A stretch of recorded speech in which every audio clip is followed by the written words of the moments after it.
Have you ever heard the sound of two black holes crashing into each other? This is what it sounds like.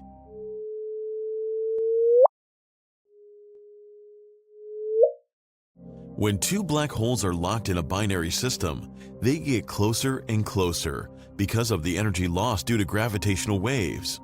The faster they orbit, the more energy they emit. These cosmic ripples were first discovered by LIGO in 2015.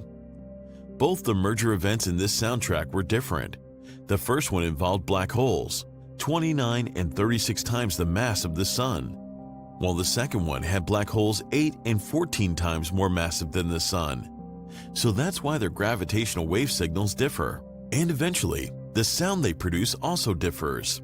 Please subscribe and come back next time for new space adventure.